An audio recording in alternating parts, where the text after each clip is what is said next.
जय श्री स्वामीनारायण। आज हम कक्षा 9 के विषय हिंदी में अध्ययन करने जा रहे हैं। इकाई 12 रानी। लेखिका महादेवी वर्मा। साहित्य एक प्रकार रेखाचित्र। इकाई 12 रानी। लेखिका महादेवी वर्मा। जन्म सन 1907, निधन सन 1983। 1583 जो दी गई है वो यहाँ प्रिंटिंग मिस्टेक है।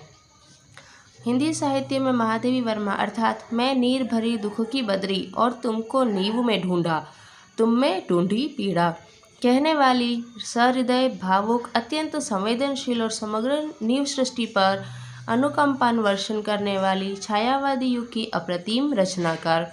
छायावादी युग के 4 स्तंभ गिने जाते हैं: प्रसाद, पंत, महादेवी और निराला।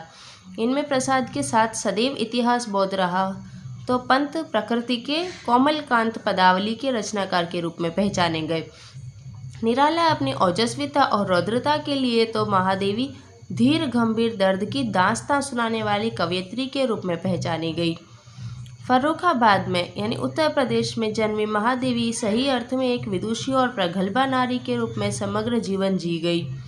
मुख्यतः महादेवी कवयित्री ही रही, किंतु स्मृति की रेखाएं जैसी रचना के द्वारा उत्तम गद्यकार, रेखाचित्रकार के रूप में अपनी पहचान बनाने में सफल रही। प्रयाग महिला विद्यापीठ की प्राचार्य और कुलगुरु के पद पर रहकर शिक्षा के क्षेत्र में अपने अनुपम योगदान दिया है। निहार, रश्मि, नीरजा, सांध्य गीत, दीपशिखा, अतीत के चलचित्र और स्मृति की रेखाएं आदि आपकी बहुचर्चित एवं लोकप्रिय रचनाएं हैं। यहाँ रानी नामक एक घोड़ी और उनके 2 साथी निक्की और रोजी के साथ आई हैं। सम्मिलित है जिसका बड़ा मार्मिक और भावुकतापूर्ण शैली में चित्र अंकित किया है। ऐसा लगता है यह नेवला, यह कुत्ती और यह घोड़ी हमारे सामने ही है। पशु, पक्षी और निर्दोष भोले ऐसे प्राणियों के प्रति महादेवी का स्नेह और प्रेम छलकता नजर आता है। महादेवी वर्मा हमारी इस इकाई यानी रानी पाठ की लेखिका हैं। यहाँ पर दिया गया है कि जो छायावादी युग के 4 स्तंभ गिने जाते हैं उसमें प्रसाद जी, पंत, महादेवी और निराला जी का नाम सम्मिलित होता है।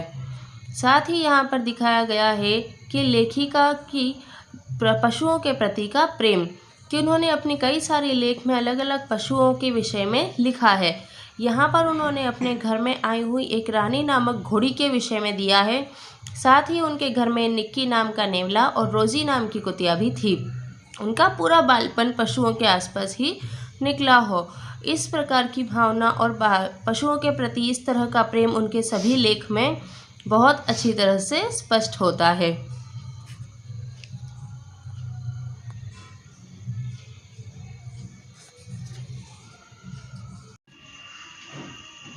रियासत होने के कारण इंदौर में शानदार घोड़ों और सवारों का आधिक्य था। इसके अतिरिक्त हम अंग्रेजों के बच्चों को छोटे टट्टुओं या सफ़ेद गधों, जिसकी जाति के संबंध में राणा ने हमारा ज्ञानवर्धन किया था, पर घूमते देखते थे।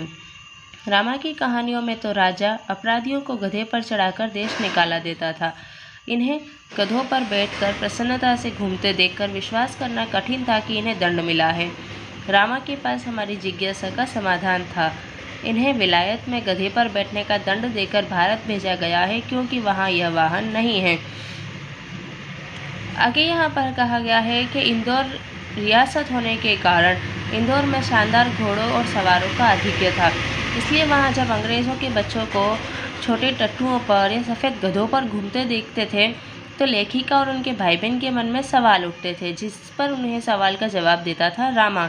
और रामा ने उन्हें ये कहा था कि इन्हें विलायत में से देश निकाला दिया गया है, वहाँ यह वाहन नहीं है, इसलिए इन्हें भारत भेजा गया है यह दंड भोगने के लिए। एक दिन हम तीनों ने बाबूजी को मौखिक स्मृति पत्र यानी मेमोरेंडम दिया कि हमारे पास छोटा घोड़ा न रहना अन्याय की बात है। यदि अन्य बच्चों को घोड़े पर बैठने का अधिकार है तो हमें भी यह अधिकार मिलना चाहिए। बाबूजी ने हंसते हुए पूछा, सफ़ेद टट्टू पर बैठोगे? तुम कहो के साथ ठेलम ठाल के उपरांत मैंने अगुआ होकर गंभीर मुद्रा में उत्तर दिया, सफ़ेद टट्टू तो गधा होता है जिस पर बैठाकर सजा दी जाती है। पता नहीं हमारे ज्ञान के वज्रस्त्र स्रोत रामा को बाबूजी ने डांटा या नहीं, परंतु कुछ दिन बाद हमने देखा कि एक छोटा सा चॉकलेटी रंग का टट्टू आंगन के पश्चिम वाले बरामदे में बांधा गया है।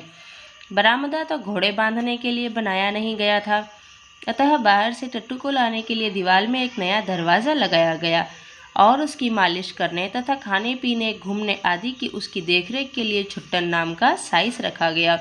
साइस यानी घोड़ों की देखभाल करने वाला व्यक्ति। अब तो हम उस छोटे टट्टू से बहुत प्रभावित और आतंकित हुए। हमारे तथा हमारे अन्य साथी जीवों के लिए न मकान में कोई परिवर्तन हुआ, न कोई विशेष नौकर रखा गया। रामा को तो नौकर कहा नहीं जा सकता, क्योंकि वह तो डांटने फटकारने के अतिरिक्त हमारे कान भी खींचता था और हमारी खिड़की तक दरवाजे में परिवर्तित न हो सकी, जिससे हम रोज़ी और निक्की के साथ कूदने के कष्ट से मुक्त हो सकते। बाबूजी से यह सुनकर भी कि वह टट्टू हमारी सवारी के लिए आया है, हम सब 4-5 दिन पहले उससे रुष्ट और अप्रसन्न ही घूमते रहे, परंतु अंत में उसने हमारी मित्रता प्राप्त ही कर ली।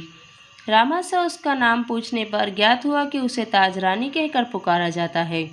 ताजमहल का चित्र हमने देखा था और रामा और कल्लू को माँ की सभी कहानियों में रानी के सुख दुख की गाथा सुनते सुनते हम उसके प्रति बड़े सदैव हो गए थे।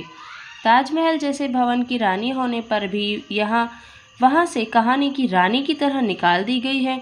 यह कल्पना करते ही हमारी सारी ईर्ष्या और सारा रोष करुणा से पिघल गया और हम उसे और अधिक आराम देने के उपाय सोचने लगे।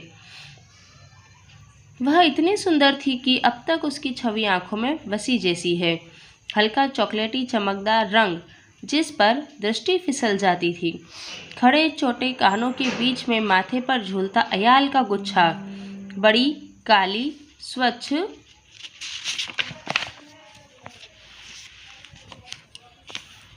और पारदर्शी जैसी आंखें, लाल नथुने जिन्हें फुला फुला कर चारों ओर की गंध लेती रहती, उजले दांत और लाल जीभ की झलक देते हुए गुलाबी ओंठों वाला लंबा मुंह जो लोहा चबाते रहने पर भी शत विक्षत नहीं होता था।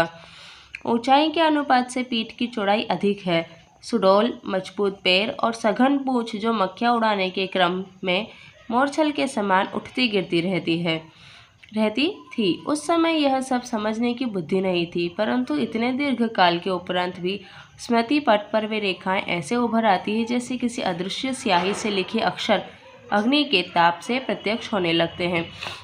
यहाँ लेखिका ने हमारे सामने रानी की सुंदरता का बयान किया है तथा बालपन में आई अपने लिए सवारी के रूप में इस टट्टू पर पहले उन्हें ईर्ष्या हुई थी कि इस टट्टू को इतनी सेवाएं क्यों दी जा रही है, पर धीरे धीरे वे समझने लगे और उन्हें उससे मित्रता कर ली।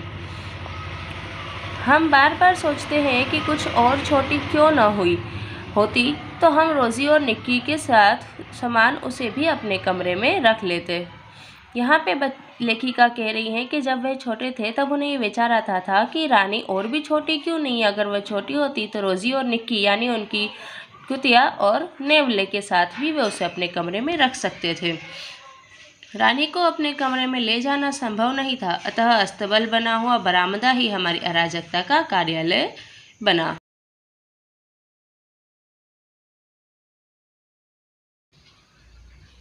बरामदा घोड़े बांधने के लिए तो बना नहीं था, उसकी दीवार एक खुली अलमारी और कई आते ताक थे।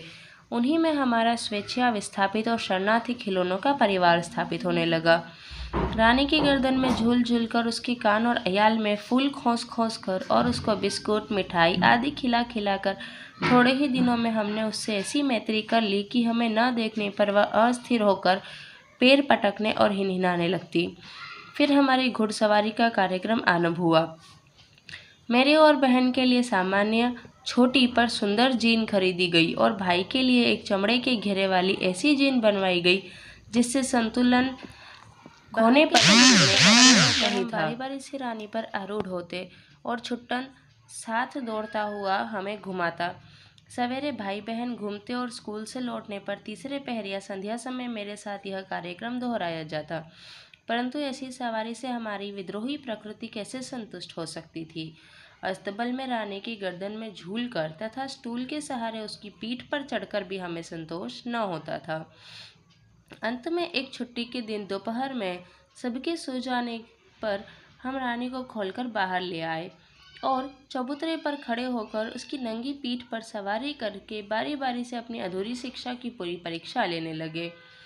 यह स्वाभाविक ही था कि ताजरानी हमारी अराजक प्रवृत्तियों से प्रभावित हो जाती। वास्तव में बालकों में चेतना के विभिन्न स्तरों का बोध न होकर सामान्य चेतना का ही बोध रहता है। अतः उनके लिए पशु, पक्षी, वनस्पति सब एक परिवार के हो जाते हैं।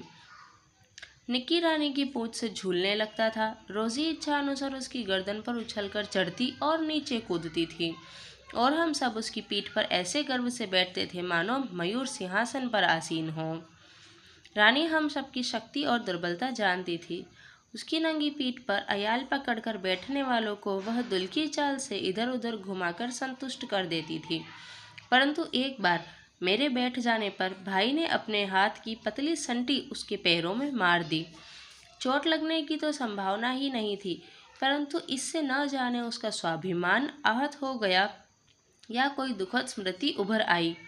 वह ऐसे वेग से भागी मानो सड़क, पेड़, नदी, नाले सब उसे पकड़ बांध रखने का संकल्प किए हों। कुछ दूर मैंने अपने आप को उस उड़न खटोले पर संभाला, परंतु गिरना तो निश्चित था। मेरे गिरते ही रानी मानो अतीत से वर्तमान में लौट आई और इस प्रकार निश्चल खड़ी रह गई जैसे पश्चाताप की प्रस्तर प्रतिमा हो। आगे दिया गया है कि जब बालकों की उस घोड़ी से मित्रता हो गई तो उसके बाद उनके लिए उस घुड़सवारी की तैयारी हुई। उन्हें छुट्टन घोड़े पर सवारी कराता दौड़ा था, पर इससे बालकों के मन में कहाँ जिज्ञासा पूर्ण होनी थी। उनकी तो इच्छाएं और भी ज्यादा जागने लगी। एक दिन जब सब सो गए थे तो वह रानी को अस्तबल से खोलकर बाहर ले गए और उसके ऊपर बैठकर सवारी करना चाहते थे। रानी सबकी शक्ति और दुर्बलता जानती थी, इसलिए वह सभी बच्चों को इसी प्रकार से हल्की चाल से घुमाकर संतुष्ट कर देती थी। परंतु जैसे ही लेखिका बैठी थी तो उनके भाई ने पतली संटी यानी सोटी यानी लकड़ी मार दी। हालांकि उस लकड़ी से या उस सोटी से रानी को चोट तो नहीं पहुंची, पर न जाने उसका स्वाभिमान आहत होया या उसे कुछ दुखद स्मृति याद आ गई, जिस वजह से वह इस वेग से दौड़ने लगी जैसे सड़क, पेड़, नदी, नाले कोई भी उसे पकड़ बांध रखने का संकल्प किए हों। इतनी वेग से वह दौड़ने लगी। आगे लेखिका कहती हैं कि वे उस पर से गिरी, क्योंकि इतनी वेग से दौड़ती हुई रानी जिस पर उन्होंने केवल उसकी अयाल ही पकड़ी थी, उसका गिरना निश्चित था। और जैसे ही रानी की पीठ से लेखिका गिरती हैं तो रानी अपने उस अतीत से यानी दर्द से मानो उभरकर वर्तमान में आ जाती है और वहीं खड़ी रह जाती है, और जैसे लेखिका के गिरने पर वह पश्चाताप करने लगती है।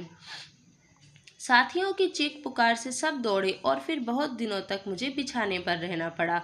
स्वस्थ होकर रानी के पास जाने पर वह ऐसी करुण पश्चाताप भरी दृष्टि से मुझे देखकर हिनहिनाने लगी कि मेरे आंसू आ गए। आगे कहा गया है कि कई दिनों तक इसकी वजह से लेखिका को बिस्तर पर रहना पड़ा, पर जब वे ठीक होकर के रानी के पास गई तो रानी इस तरह से देखकर हिनहिनाने लगी कि लेखिका को आंसू आ गए। एक बार भाई के जन्मदिन पर रानी ने उसके लिए सोने के कड़े भेजे। सामान्यतः हम कोई भी नया कपड़ा या आभूषण पहनकर रानी को दिखाने अवश्य जाते थे।